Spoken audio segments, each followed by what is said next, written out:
दोपहर का समय था।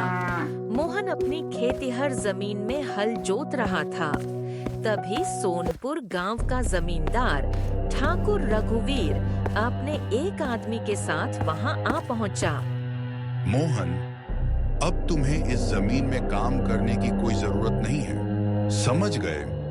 निकलो यहाँ से। अरे मालिक, क्या हुआ? मुझसे कोई गलती हो गई है क्या? ऐसे क्यों निकाल रहे हैं मुझे? गलती? अरे 3 साल पहले तूने मुझसे जो कर्ज लिया था, उसका ब्याज और मूल मिलाकर इतनी रकम हो चुकी है कि अब इस जमीन पर मेरा हक बनता है। समझ गया? निकल यहाँ से। मालिक, पिछले कुछ सालों से फसल बहुत कम हो रही है। पैसा कहाँ से लेकर आऊं, ये भी तो देखिए। मुझे तेरी परेशानियों से कोई मतलब नहीं। मैं अभी जमीन पर कब्जा नहीं कर रहा हूं, लेकिन तुझे खेती भी नहीं करने दूंगा। जा, मेरा पैसा चुका और अपनी जमीन वापस ले। ठाकुर रघुवीर क्रूरता से मुस्कुराता हुआ वहां से चला गया। मोहन निराश होकर हल वहीं छोड़ घर लौट आया। दरवाजे पर उसकी पत्नी सावित्री और बेटी गुड़िया खड़ी थीं। मोहन के चेहरे पर चिंता और आंखों में आंसू थे। क्या हुआ बाबूजी, आप इतने उदास क्यों हैं? जमींदार ने मुझे खेत से निकाल दिया बेटी। अब ब्याज समेत पूरा पैसा चाहिए, तभी जमीन में पैर रखने देगा। अब क्या होगा? हम तो भूखे मर जाएंगे। नहीं मां, चिंता मत करो। मैं दूसरों के घर बर्तन मांज लूंगी, खेतों में काम करूंगी, लेकिन आपको भूखा नहीं मरने दूंगी। गुड़िया, तू तो मेरे लिए बेटे जैसी बन गई है। तभी बाहर से एक कमजोर आवाज आई। भगवान के नाम पर कुछ दे दो बेटा, भूखा हूँ। जाकर कुछ दे दे उसे। गुड़िया ने दरवाजा खोला। बाहर एक बूढ़ा फकीर खड़ा था। रुको बाबा, मैं अभी लाती हूँ।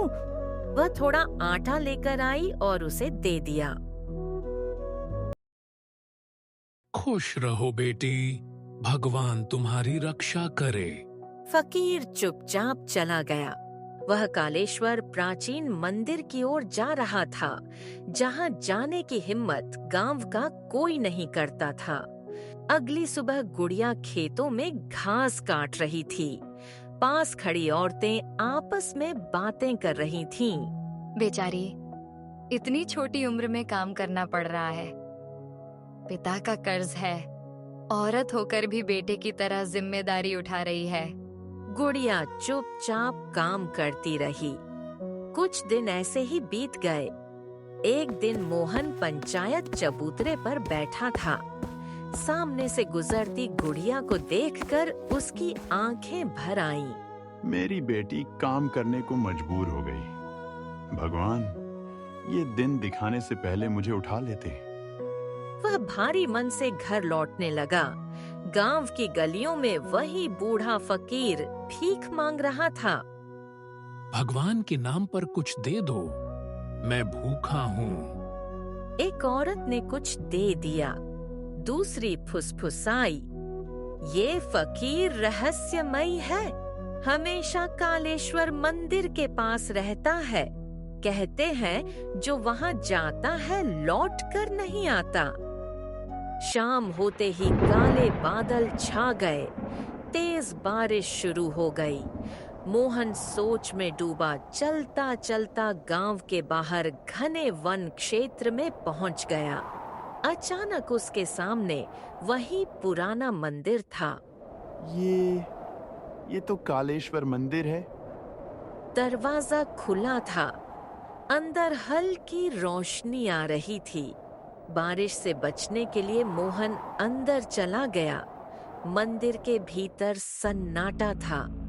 तभी उसकी नजर चमचमाती सोने की मुद्राओं पर पड़ी।